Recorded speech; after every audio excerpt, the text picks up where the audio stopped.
Hi everyone, welcome back to my channel. Quite recently, I have watched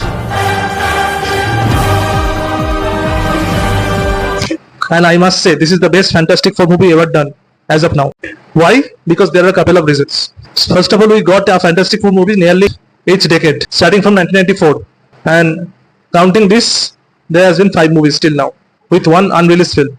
The casting is peak in this movie, with Pedro Pascal and Vanessa Kirby as the lead pair, the Mr. Fantastic and Invisible Woman, as well as Joseph Quinn and Evan Moss Baccarat as Human Torch and the Thing.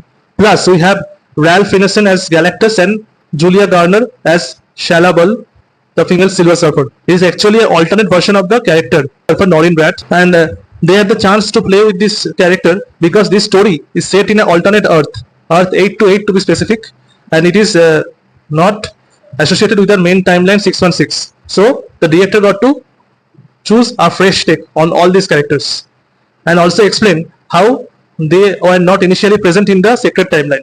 Director Matt Shakman has directed this film, who has also directed WandaVision, and he has since proved how to handle family dramas with intense character writing. To be fair, the best character in this movie is that of Invisible Woman, and I love how the female characters are written in recent movies. For example, take Scarlet Witch as an example. She is also a mother.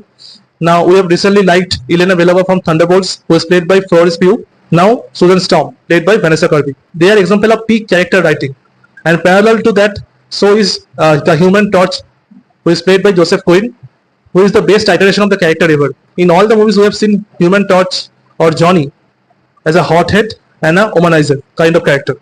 But here, he actually does something really intellectual, which even surprises Reed.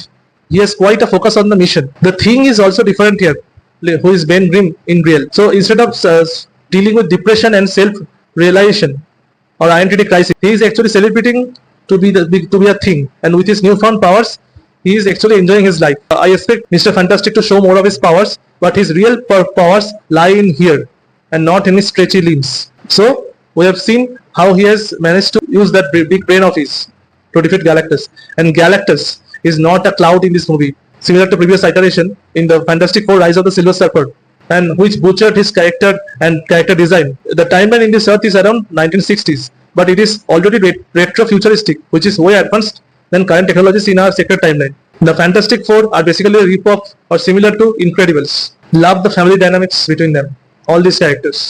The cinematography and the scenes which were shot in outer space were dope and will remind you of Nolan's Interstellar. Many people thought initially that Silver Surfer would be butchered in this movie, but instead they made her more awesome with the dialogues, the